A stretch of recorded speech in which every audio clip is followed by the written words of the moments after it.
Good morning. I'd like to welcome you to the morning meditation.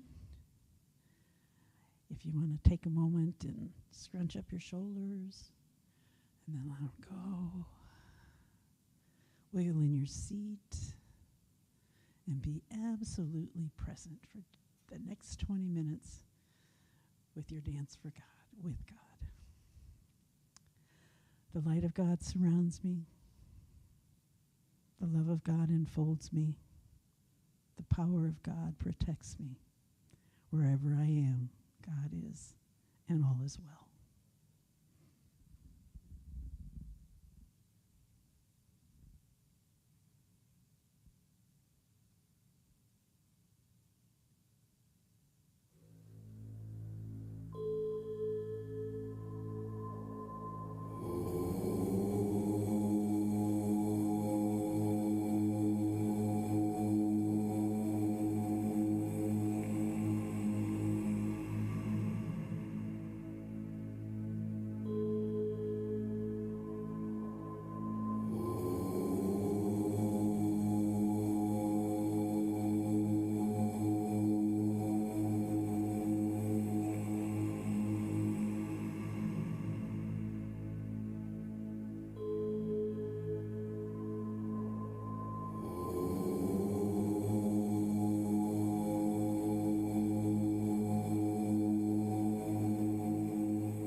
As you come gently back into the room, I'll remind you again, the light of God surrounds you. The love of God enfolds you. The power of God protects you. Wherever you are, God is, and all is well. Thank you for attending. Service starts in 10 minutes. Thank you.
our service, let us light a candle for peace.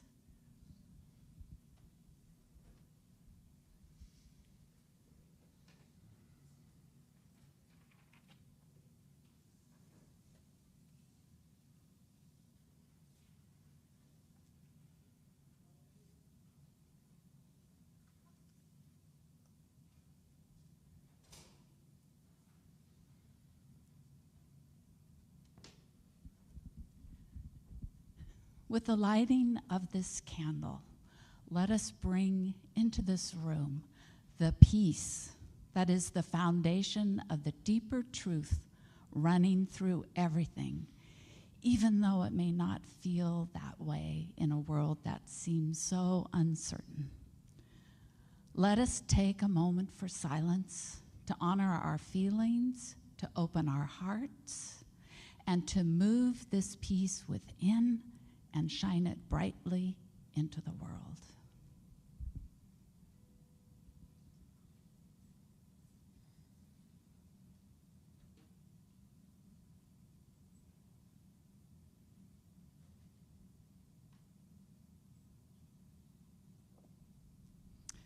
And now, let us begin.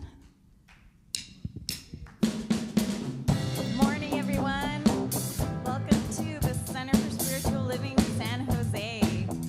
Please rise and join us in our opening song.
Good morning. My name is Marcia Bencala, and I'm one of the ministers here at the Center for Spiritual Living, San Jose, and my pronouns are she and her. And in the spirit of oneness today, I welcome you to our Sunday celebration. Also in the spirit of oneness, I honor that tomorrow is Indigenous Peoples Day, celebrating the contributions, heritage, and cultures of all Native peoples. And now I'd like to bring up our practitioner of the day, David Field, and while he's coming up, if you could just check your phones and make sure they're muted. Thank you. And David, thank you, David. And now David will share our call to service. Good morning. I'm going to ring the bowl 3 times to call us into service, followed by a prayer.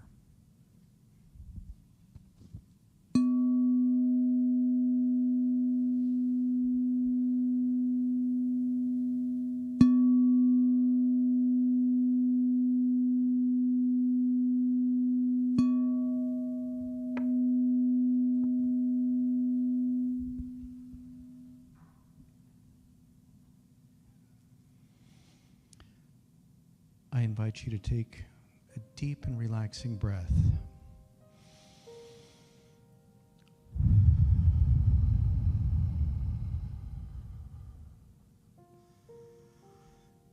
And recognize the peace that comes with that breath. The peace that's the foundation of our world. The peace that's the foundation of our universe. And the love that's symbiotic with that. And knowing that love and that unshakable foundation of all, I know that each and every one of us has that same foundation, is that same foundation, that same love. So I claim a day of blessing, a day of joy, a day of celebration, and always a day of love. And knowing that love, I give great thanks. And I release my word into the action of the law, knowing that love is. And so it is. So it is. Thank you, David. So our community is a place of belonging, calling us each into our spiritual magnificence. We are all companions on this same journey, expanding love's expression as we learn to become the presence of peace. We are beacons of light, living the principles we teach as we meet each other right where we are. We are a safe space where hope and courage are explored and new beginnings are happening through radical acceptance of who and whose we are. Welcome home. I'd like to take a moment and thank all the volunteers. There's so many in and throughout the building who have brought this service to all of us. I'd also like to thank you for being here, because in today's world, we know that there are many ways that you can get spiritually fed. And so we're very grateful that you're here with us today. And if you're with us for the first time, and if you feel comfortable doing so, would you mind standing just so that we can say hi to you? Hello, welcome, welcome. Thank you. Consider staying after service. We have some food, we have community sharing, and consider stopping by the concierge desk where we have a welcome packet for you. So now it's about who are we? So if you would please stand together, and we will say our statement of being, which you will see on the screen. We believe that life is good, that love is the only power. And that love is the only power. Just like I said. We are a welcoming and welcome community of inspired individuals caring for and about each other and the entire planetary family, bringing the gifts of active compassion and kindness to the world. Our purpose is to transform lives, build dreams, and reveal God through education, music, prayer, service, generosity, and play. And now, while you're still standing, please take a moment to say hello to somebody nearby.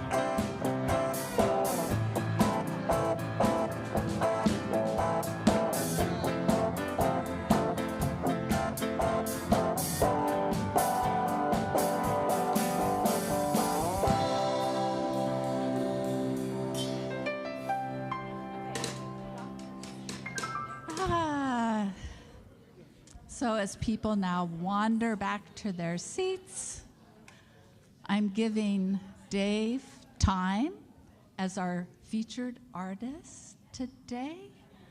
There you go. I know you recognize Dave. This is Dave Maurischat. He is our featured artist today. You recognize him and his guitar because he's also back there. It's the house band. And I think that's all that need be said. Welcome, Dave. Thank you. The air conditioning does strange things to my strings.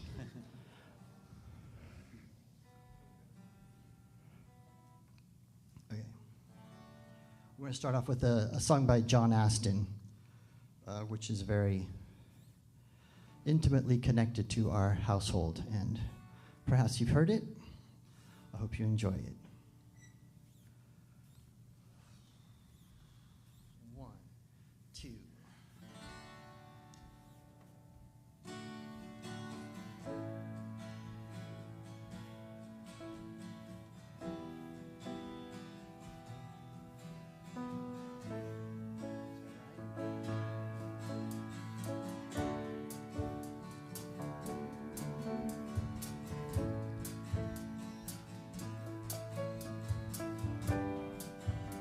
Quicker.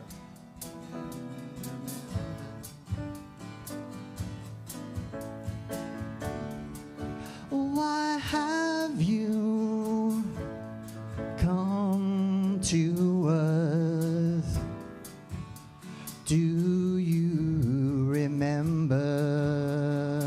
Now we got it. Why have you taken birth? Why have you come to love, serve and remember? To love, serve and remember. To love, serve and remember. To love, serve and remember. Love.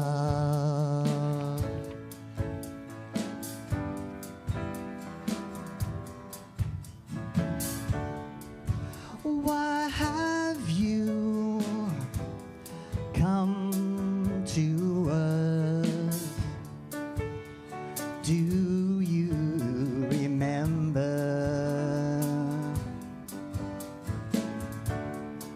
Why have you taken birth? Why have you come to love, serve and remember? To love, serve and remember. To love, serve and remember.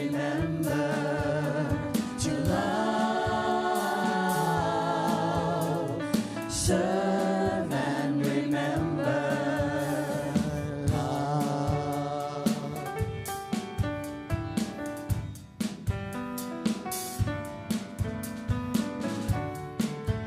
Why have you come to love, serve and remember, to love, serve and remember, to love, serve and remember, to love, serve and remember, to love, serve and remember, to love, serve and remember love.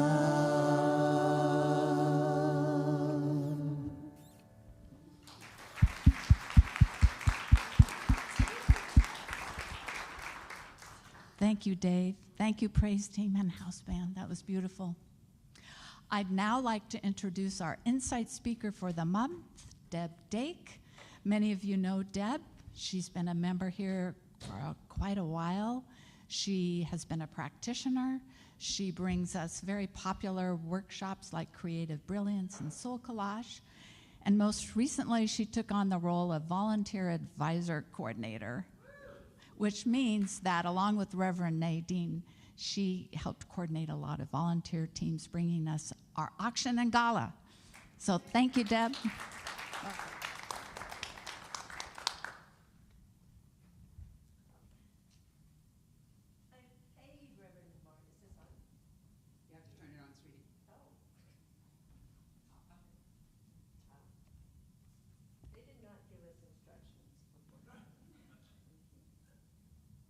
And now it's on. Excellent.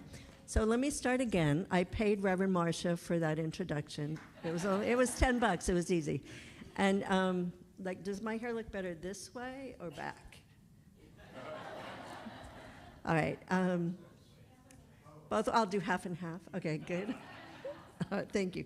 Where were you when I was getting dressed this morning? Hopefully not where I was. A few things I have to do first. We have to say hi to Mary Jo, who's streaming from the airport.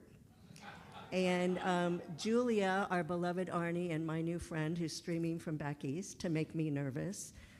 And I said I would say, Les, wake up. High Watch is not a place to take a nap. You good? Okay. And today's like a friggin' homecoming. I promised not to swear up here, so I had to say friggin'. Susan and Max, our beloved Susan and Max, are back with us. Yeah. Anita Calkins is back. Peggy Lambden is back in the house. It just doesn't get any better. My friend Karol told me, Deb, I love your laughter and your smart ass. Oh, I just did it. Oops. But she said what I love most is when you talk from your heart. So, Karol, this is for you today. I also want to hold in my heart our dear Phyllis Gallagher, who many of you know is fearlessly fighting her way back and fiercely fighting her way back from a bilateral stroke. She was one of my handholders over the many years. So it is my honor today to give your insight talk. And I'm not going to teach. I'm just going to share my story. Soul Collage has taught me to let go of the drama of my story, but to cherish it as the sacred journey that it has been. And like many of your stories, mine is one of attachment and release, light and darkness, love and the loss of my hopes and dreams, and the world as I knew it. But I'm ahead of myself a little bit. 20 years ago, I came here to 1195 Clark Street. I wasn't lost. I wasn't feeling broken. I was celebrating and looking for a spiritual home to grow my relationship and to raise my 3-year-old daughter. and here we landed. We showed up, we volunteered, we took classes, and we taught classes. As Reverend Marcia mentioned, we became practitioners. And this was our daughter's extended family. We had no family in the area, so this was her home, the place where she thrived and grew to be the beautiful young woman that she is today. In 2008, we were married. Reverend David, Reverend Susan, Franklin all participated, and our entire prac class was our wedding party. I think we have a couple remaining people that are still here, Josh Jostin and Reverend Maureen. Anyways, we were living the dream. We were living the CSL dream until one day we weren't. It was somewhere around mid-COVID time that our life began to unravel. Our beloved dog died. We lost our foster son, and we were no longer in community. Darkness set into our life. And one day, I woke up dead in the middle of my life, realizing that I had lost myself. I had let my family go, my friends go, and I no longer recognized who I was. I was isolated, and it was like I was cast upon an unknown planet and asked to make my way back home. Luckily, I stumbled into a 12-step recovery program for codependency. And because we are cellularly, we're interconnected by ourselves, and in our oneness, I give that one up. When I shifted, those around me began to shift. And pretty soon, all of the constructs that I had put in place to keep my world spinning came crashing down. My beautiful home, full of laughter and love, was now dark, cold, and empty. For the first time, I was alone. I was devastated. My life plans and my heart were just crashed to the floor. I literally faced the dark night of my soul, and on my knees, I prayed to a God that I had not prayed to since I was in high school. The next day, luckily, I made my way into Franklin's living room, and he listened and held me, and then at the end of that whole drama, he said, "And now, dear, let's recreate your future." And I was like, oh, duh, I can do that. And it was the teachings that gave me hope. But it was here that my broken heart healed. It was here that I cried in the arms of the people who loved me. It was here that saved my life.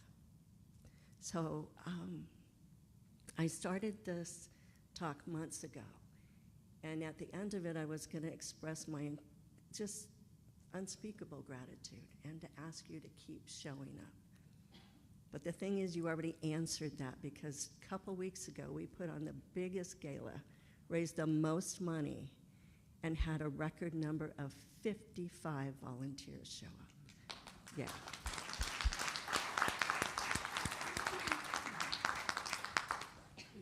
So thank you. We've already proven to ourselves and the world that we are here as community. And collectively, we've been through a lot. And while the teachings light our way, it is each of us holding each other's hands that ensure that we make it home. Thank you.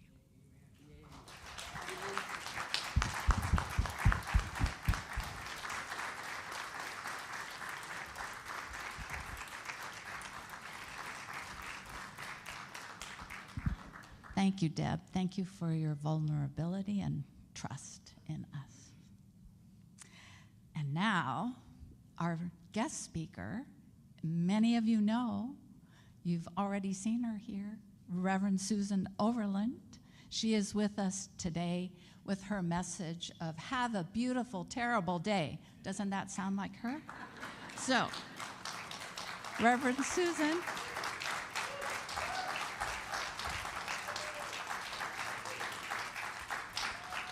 For those of you that don't know, Reverend Susan was our associate minister here at the center. And then in December of 2022, she decided to go to the Chaplaincy Institute And about a year ago, she finished her panel and got honored with the dual designation of both CSL minister and interfaith chaplain. She's also at home office, helping them with processes and procedures, establishing new centers.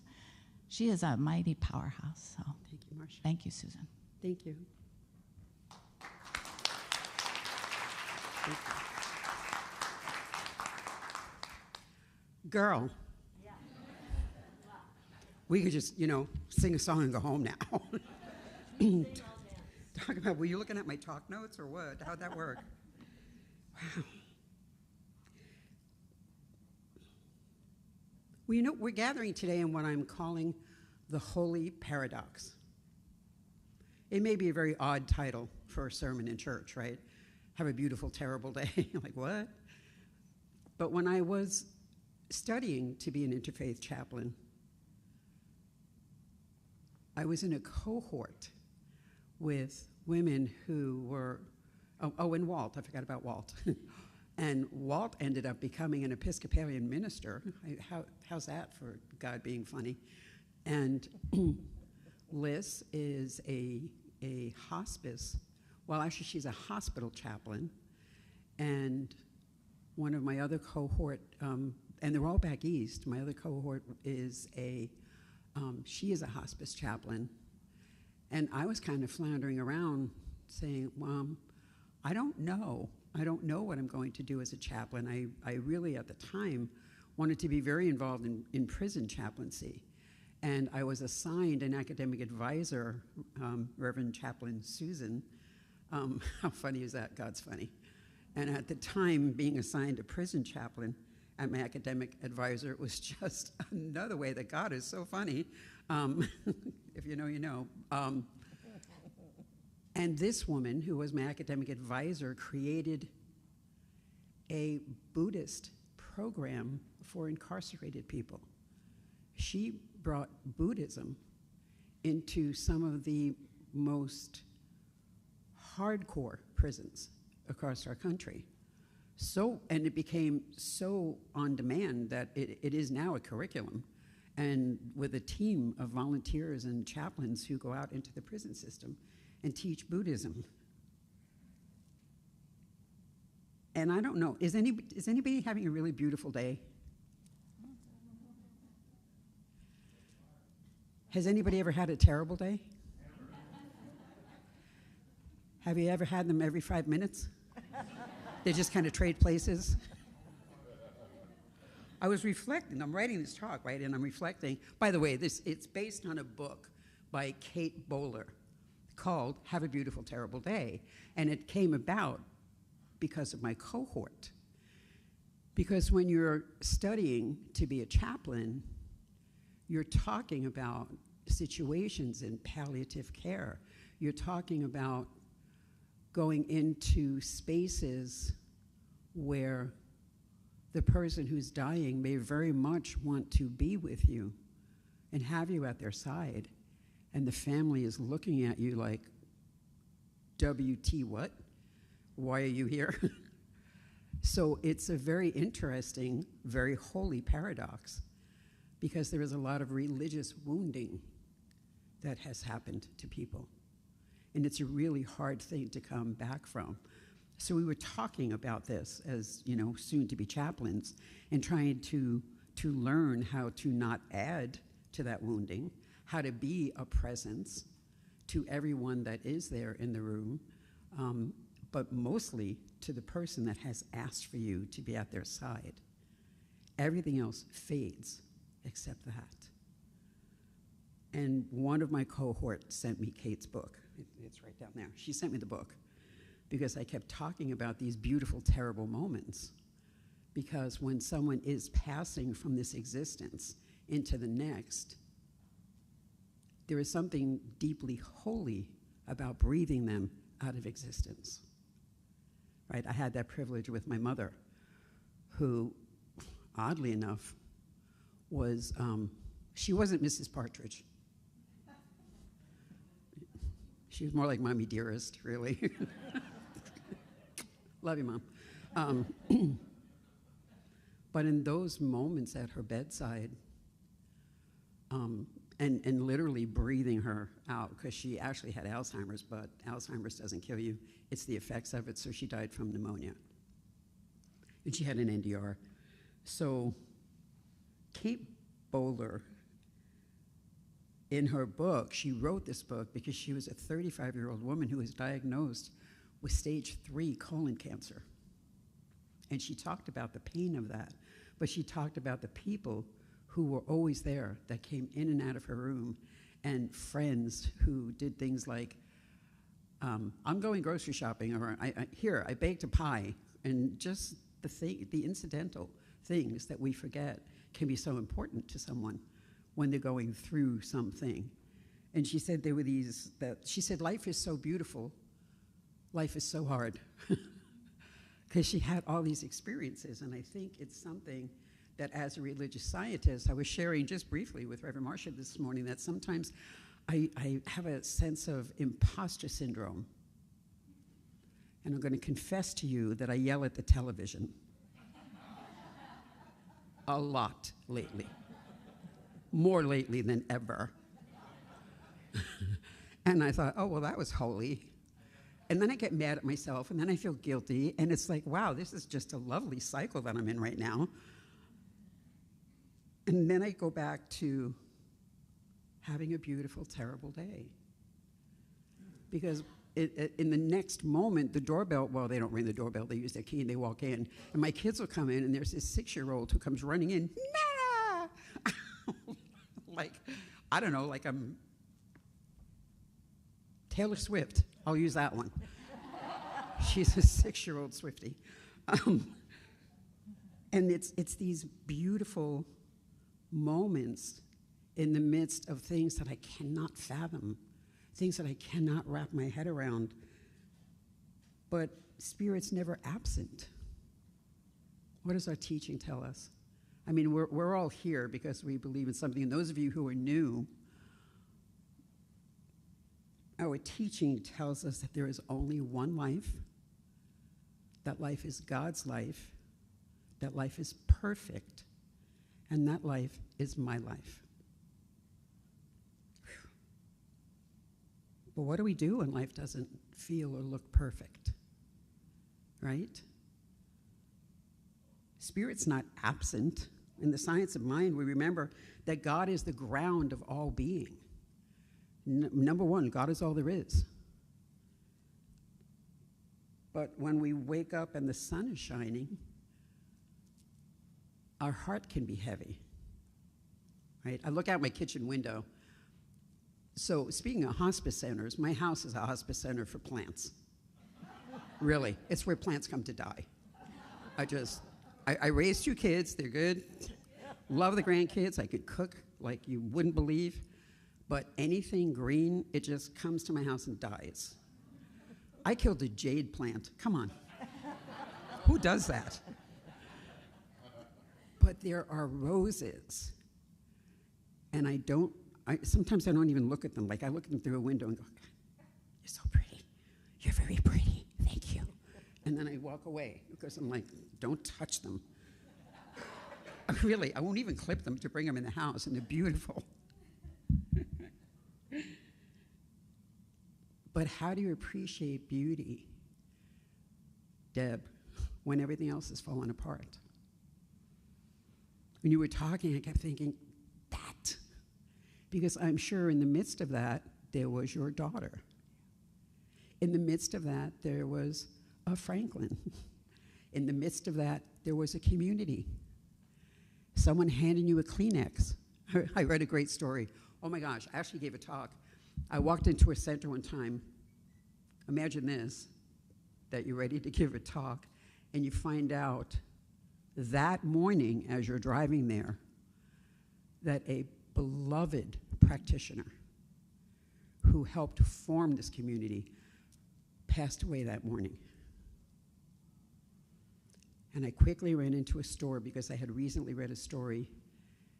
Oh no, it was in the back of the car. I had toilet paper in the car. Don't ask why. I'm always prepared. But I grabbed this roll of toilet paper and I walked in and I sat on the pulpit. when I got up to talk, and I said, I brought toilet paper. And I told them the story about a CHP officer who had been killed in the line of duty. And his widow, amidst all the grief, the doorbell rang and she opened it, and it was another one of the CHP wives who was standing there with like a half a car full of Costco and giant boxes of Costco, as only Costco could do, toilet paper. And she looked at the widow and said, I bought toilet paper. And the widow went, okay. And she said, all I could imagine was all of the people that are going to be coming over and the family coming to visit. And when will you have time to get toilet paper? So I brought toilet paper. That was a beautiful, terrible day. One of Kate's, the author, one of her core insights is that our culture demands forced cheerfulness, right? How are you? Fine. No, really, fine. I'm fine. Because nobody knows what to do. You know, when somebody says that, how are you? They don't want to know. They really don't want to know, how are you? Well, my back is wicked hurting right now. I have arthritis in my spine. How are you? Nobody's asking those questions. They want the superficial. You know, I'm good. How are you? I'm fine. Fine. There's an acronym for fine, but Deb cursed, so I can't.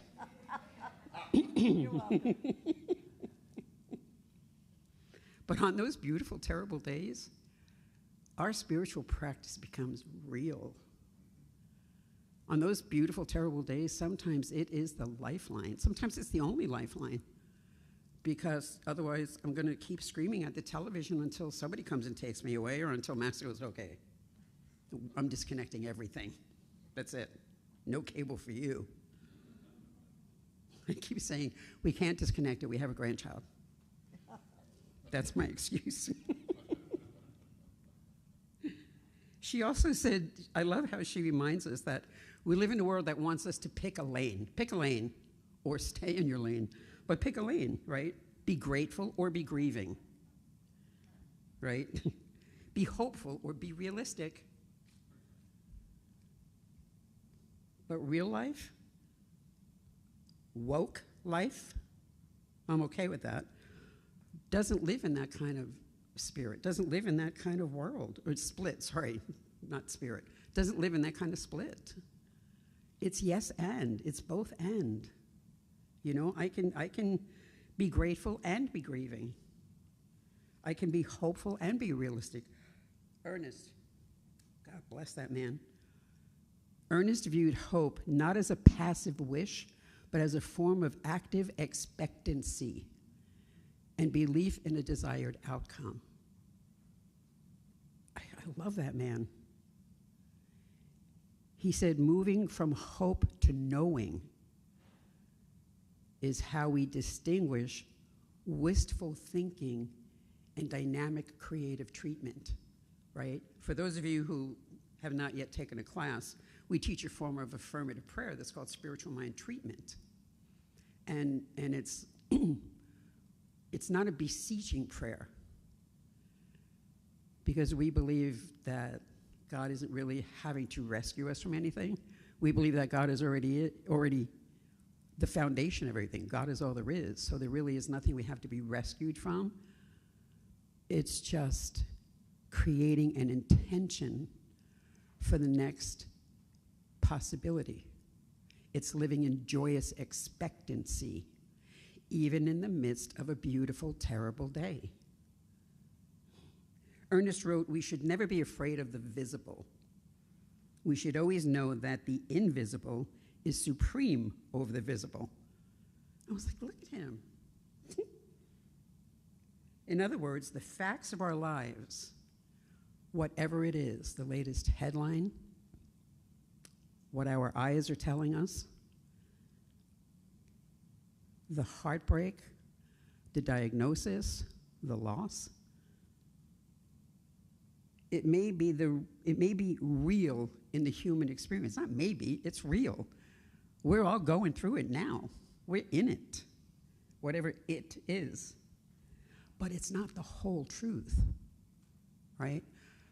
I can still, there's a show playing right now in downtown San Jose called And Juliet. So creative, so smart. I love smart. And it's a jukebox musical, which means that there's no original music, but it's all based on 90s. And that's why I'm a little bit hoarse today, because I screamed on Friday night like it was 1999. I was screaming when I woke up. No, but we took our granddaughter, and she was, in the beginning, half the music she doesn't really know yet. I mean, she's heard it. It's in the zeitgeist somewhere, and her parents are from that generation. And she was like, rah! She was in the beginning of the play. And then intermission came. She had a little bag of gummy bears. And the next thing I knew, she was out, completely out. She didn't make it through the end of the play. But the story was so fascinating because they'd take a twist on Romeo and Juliet. And when she finds Romeo dead, and she's got the dagger, the story goes, what if she didn't take her own life? What if she went on to change the narrative? And I was so fascinated by the rewriting of it. And then it goes on. I don't want to do any spoilers, but it was fascinating because it was honest. It was fascinating because it was so much about what we teach, choice. What if we choose what we really, really want? Oh, they didn't put that song in there. Tell me what you want, what you really, really want. They had a lot of others, but not that one. The other thing that the author talks about in her book is being caught in the loop. On a beautiful, terrible day, we can feel trapped in the suffering. We can. But the science of mind invites us to remember that every loop is also a place where spirit can enter, right? And then spirit begins to weave itself. And then healing consciousness can shift the pattern. And maybe the loop goes the other way. Maybe Juliet decides to live. Maybe good and what's right decides to emerge. Maybe one person, one judge, stands up and says, no, not on my watch. Maybe a group of people take to the streets and say, no, not in our city. How do we have a beautiful, terrible day in spiritual consciousness? And you know, what might it mean to hold both? I think that's important. I had a therapist one time. Shocking, I know. Especially for those of you that know me. But I had a therapist one time who made me do it, and I was not a willing, well, I was. I mean, I wasn't court ordered to go to therapy, but I always went reluctantly, and then, you know, therapists don't give you an answer. They ask you questions. And I was also very Brooklyn. This was before ministry, when I had a better filter. And some of you were saying, yes, I have a filter. The therapist made me sit across from an empty chair more than once, and in that chair was grief. And I had to welcome it. And I was angry. I was in that everything has fallen apart. You know, the kids are healthy, but that's about it. And I didn't want to have a conversation with grief. And then it was loneliness, and then I had to talk to anger. But in the end, the grown-up in me took over, and I realized what it was to welcome that instead of fight it. So even those days when I'm yelling at the TV, I have finally stopped judging myself, because there's a lot to be ticked about right now. Filter. And it's okay. It's okay to have both of those things. And then I can go pray. I can go pray and set the intention for a world that works for everyone. It's why we're here. A world free of violence and war and hunger and disenfranchisement. A world where everybody is fed. A world where people aren't dragged out of their beds in the dark of night by masked avengers. So when we let love hold both the sorrow and the sweetness without trying to fix it, love is always going to win. It's always going to win. We allow it. We stop pretending everything's fine. You can tell the truth. You can say, I'm having a really bad day. Or you can say, I just want to cry. I just want to shout. I want to yell at the TV. I want to yell at my husband. Never.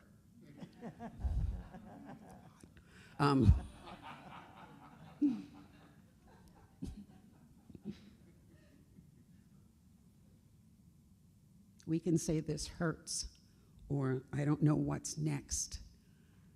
I want to fix it, and I don't know how. And then we let it be part of our prayer. And second thing, we look for the sacred anyway, because it is there. The sunlight through the blinds, the friend that out of the blue sent you a text, hey, I'm thinking of you today. You popped into my brain. The breath that still rises and falls. Beauty doesn't erase the terrible. It reminds us that love is still here. And the third thing we can do is affirm that greater reality. We can say, even this is God. And that's hard. I'm telling you, it's hard work. Take it from a minister. It's hard work.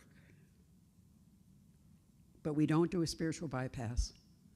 We have taught that here. All of the teachers here, Reverend Maureen, Reverend Marcia, anybody who's ever taught a class, our practitioners, Debbie, Les, I can't see who else is back there, Ron.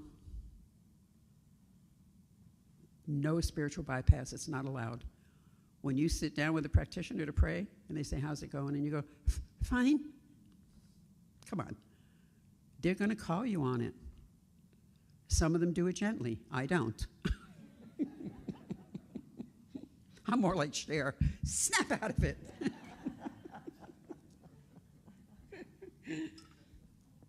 But life is always unfolding itself, and it's unfolding itself through you and as you, and you get to live it in all of its beautiful terribleness. And we remember that God doesn't take a day off just because we're struggling. I want to leave you with one. So there's a workshop later on, and I'm going to dive into more of these tenets. Things I'm going to talk about things like strategies for rest and the benefits. I'm going to talk about how you can use faith to not combat, I don't like that word, but faith to counteract some of the fears, right? We used to teach a whole class that had a fear to faith exercise. I was reading this week about Steven Spielberg and Robin Williams. And Steven Spielberg told the story about when he was filming Schindler's List and how it took its toll on his psyche, on his body.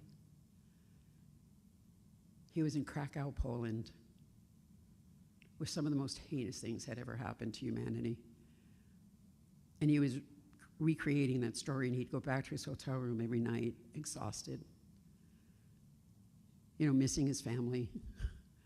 And inevitably, he said every day, sometimes at weird hours, sometimes when he was like editing film clips as if the caller knew.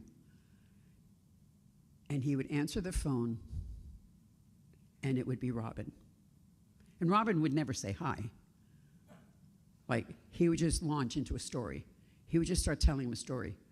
Like, he'd say, hey, so this guy walked into a bar, and he would just, and Stephen said, before the end of the call, he would be crying, only this time it would be laughter. He would just be laughing. And he said one of the days that Robin called, it was the worst day. The footage was particularly gruesome because he was looking at actual footage and splicing into the film. And Robin called. And the same thing happened, told him stories. Stephen ends up laughing through the tears. And he says to Robin, he said, I'm just so grateful for you. He said, and your ability to just cut through, and the laughter that just helps me forget, for a minute even. And Robin said to him, hey, even God needs a break after watching humanity after a while. And so I want to share with you that every morning, I do pray, by the way, morning and night, and many times in between, but I start my day every morning with comedy. I have a stand on a bathroom shelf, and the whole time I'm getting ready, brushing my teeth, doing my hair, whatever I'm doing, there's comedy playing. It could be clips. It could be clips of old TV shows. It could be comedians. I am listening to comedy the whole time that I'm getting ready. And it has been such a gift. And I want to tell you, if you can make that part of your spiritual practice, it is remarkable. It really is. Ridiculous. I'm not a big fan of slapstick. I like smart comedy, but whoever you pick, Everybody Loves Raymond. I've been watching like clips of Everybody Loves Raymond, and it's ridiculous. But it reminds me that there's hope. And I want to leave you with this poem by Rosemary Watola Troma. She's a Native American and an author. And her poem is called Hope. Hope has holes in its pockets. It leaves little crumb trails so that we, when anxious, can follow it. Hope's secret: it doesn't know the destination. It only knows that all roads begin with one foot in front of the other. Let's pray.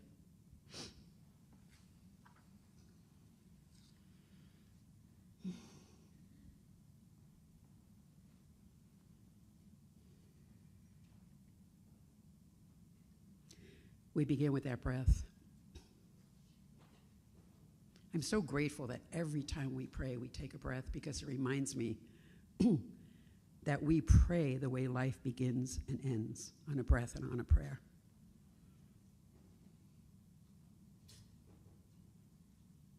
We also pray because we know that there is only one power, one source, one magnificent, nurturing presence, one source that has so many names. It is ever present for people who believe in one God, many gods, all God, or no God, or it's all God. It is the beginning, the end, the Alpha, the Omega. And it is a God of absolute love. Every possible adjective I could summon to describe the beauty of this life, this world. Laughter, friendship, love, grace, wealth, prosperity, good health, baby smell, good chocolate. It is all of that and so much more. And the gift, the greatest gift of this philosophy, faith, and way of life that we call the science of mind is knowing that I am one with it. It's knowing that all of the things God is, I am, and so are you. Not just when I'm sitting here on a Sunday, not just when I'm, doing my meditation and my prayer work every day, reading sacred text. No, all of the time, 24/7, 365. It is the constant. By the way, it's also when I'm yelling at the TV, when I'm crying into a pillow.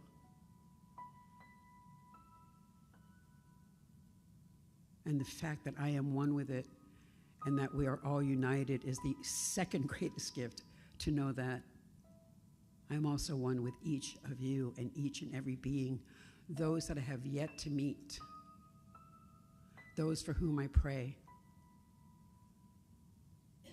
the world for which I pray. And I do know that there is grace and hope and a world that works for everyone as a distinct possibility. That everywhere I look, I can find it. And so, if today happens to be one of those beautiful, terrible days, I pray that you also remember the truth. That you are not broken for feeling both grief and gratitude. You are alive fully, fiercely, spiritually alive. I remember that tears are holy water. I remember that Kuan Yin collects the tears of the world and pours them back out over the earth. I pray that your laughter be defiant, be defiantly joyful. I pray that your faith be big enough to hold both the ache and the amusement. And I pray that you know deep, deep in your bones that the same life that shows you a most glorious sunset also mends a heart. I started off by saying there is only one life. That life is God's life. That life is perfect. That life is my life now, and it is also your life. Live it. Live it fully. Live it on purpose. Live it defiantly. And remember, you are God's favorite. And so if anything that you may have heard today from me, from Deb, from our musicians, from our singers, sparks anything in you, please help me anchor our time together by saying, and so it is.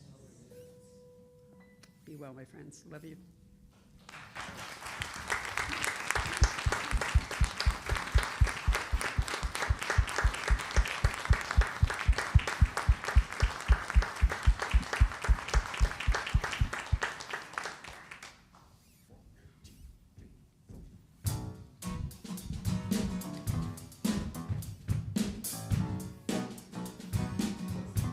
This one comes to us from our beautiful friend, Jesse Powers.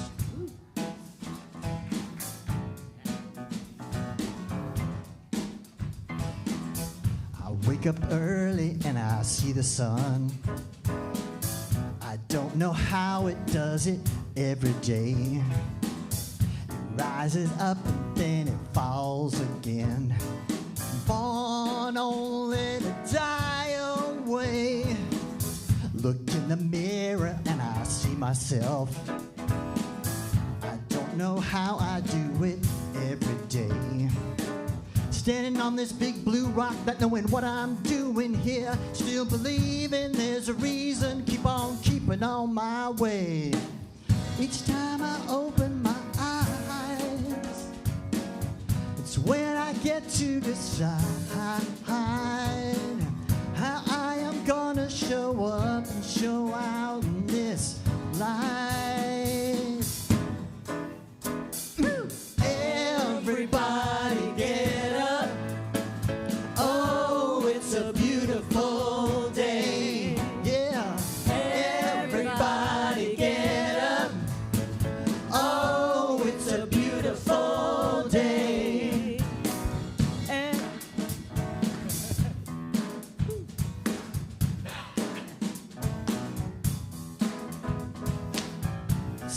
clock running day and night. It's got no control in those little clock hands. Another soldier there marching through time. But I'm so glad I'm not a clock. I'm alive and I can choose to dance each time I open my eyes. It's when I get to decide how I am gonna show up and show out in this life. Everybody get up. Oh, it's a beautiful day. Yeah. Everybody get up. Oh, it's a beautiful day. Yeah. Everybody get up. Oh, it's a beautiful day. Yeah. Everybody get up. Oh, it's a beautiful day. Get up now. Get up. Get up. Get up. And be grateful. I'm up. I'm up. I'm up. And I'm thankful. Get up. Get up. Get up. And be grateful. I'm up. I'm up. And I'm ready to play. Each time I open my eyes, it's when I get to decide how I am gonna show up and show out in this life. 1, 2, 3. Everybody get up. Oh, it's a beautiful day. Get up now. Everybody get up. Oh, it's a beautiful day. Everybody get up.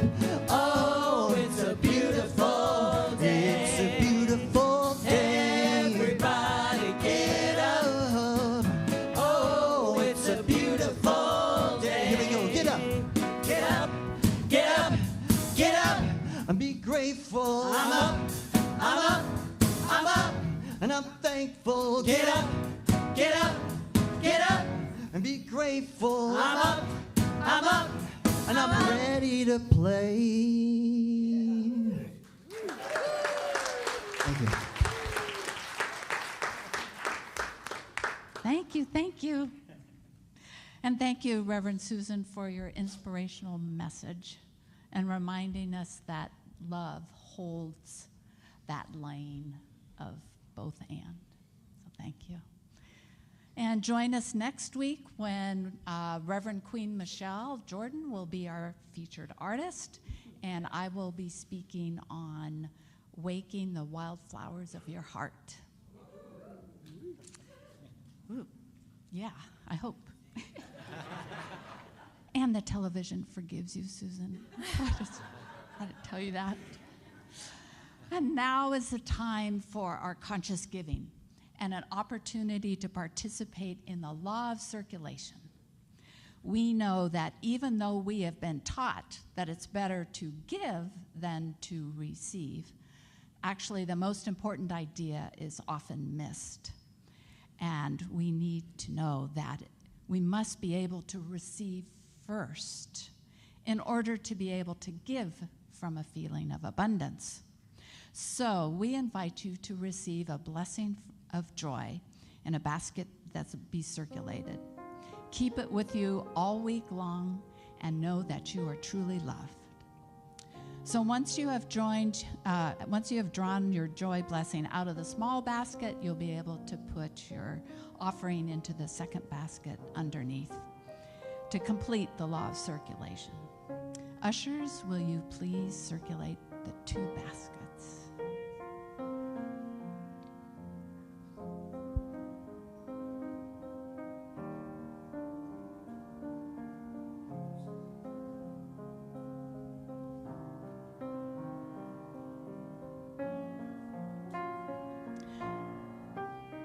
I invite you to invoke the feeling of gratitude through the thoughts of life's abundance right where you are, allowing that to fill you and the space around you.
As your word has power, please join in blessing the offertory by saying together our prosperity affirmation.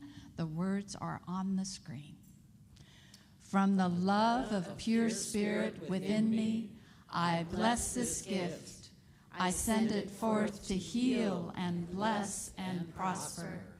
It is evidence of my faith and of my belief, and does great work in the world, and it returns to me multiplied abundantly. Thank you. And now, almost toward the end here, we have our announcements. Our first announcement I would like to mention is our flower dedication. So the practitioners today have dedicated flowers to Madeline Vanderhorst. She passed away a week ago Sunday. And for those of you that don't know her, she was a long time member here and been a practitioner and a practitioner emeritus for the longest time. So if you're interested in service information, we don't have that yet, but we can get that to you if you wish. So announcements. First, foremost, the workshop after service, 12:30, Reverend Susan, talking about fear and faith and how they can coexist. And if you still want to register for her workshop, you can do that at the concierge desk before 12:30. Sparkle Bingo Tuesday, this Tuesday, the second Tuesday of the month. And you know who lets loose then. It's our all guest Tuomi. So come and join us, bring your friends. Then on October 19th, we have a Next Gen meeting from 1:30 to 2:30. This is for those that are 18 to 30-ish, are young adults, and they'll be meeting in the Nelson Mandela room. Yes, then the Silent Retreat, which is happening Thursday, October 30th through November 1st. That's a Saturday. The last day to register for our Silent Retreat is next Sunday, October the 19th. It's in the Santa Cruz Mountains. The investment is $575, which covers the single occupancy for 2 nights and all...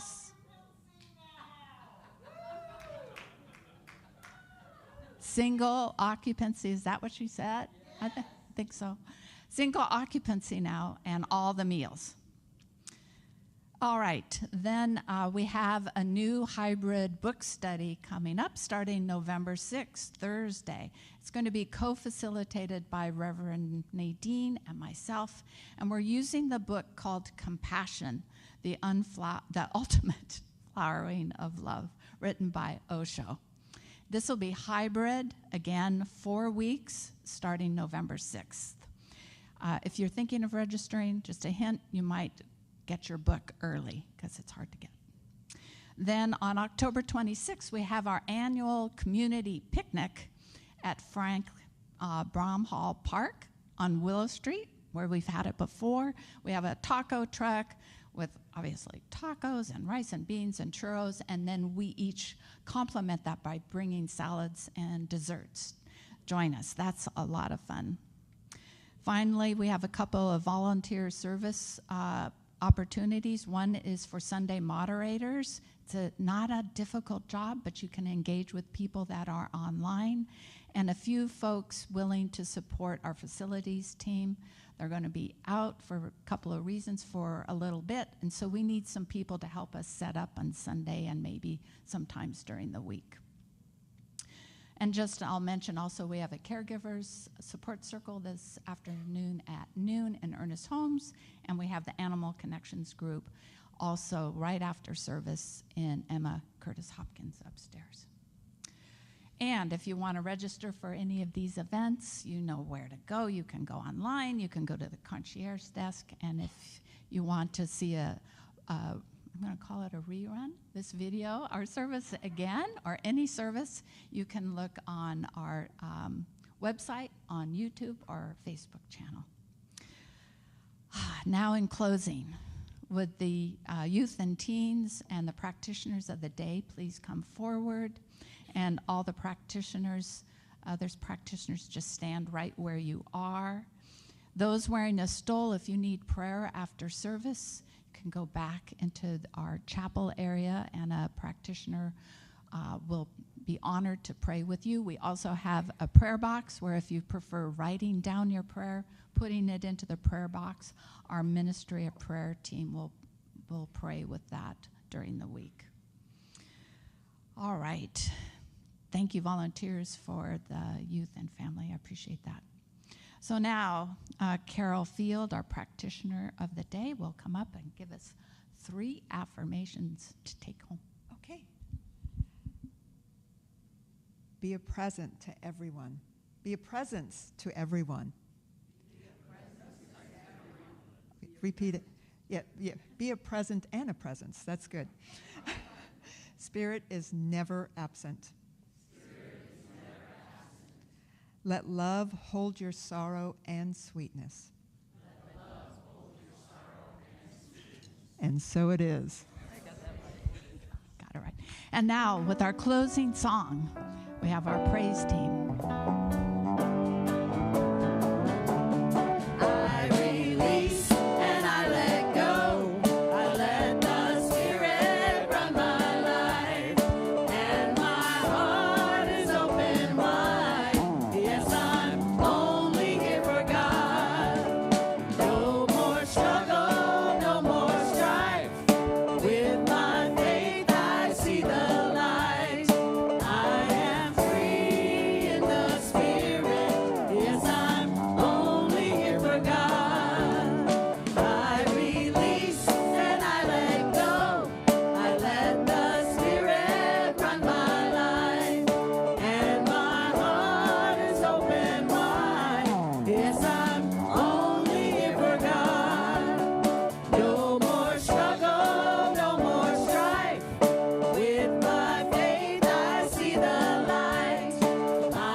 Thank you for being here with us. We hope to see you next week. Bye-bye.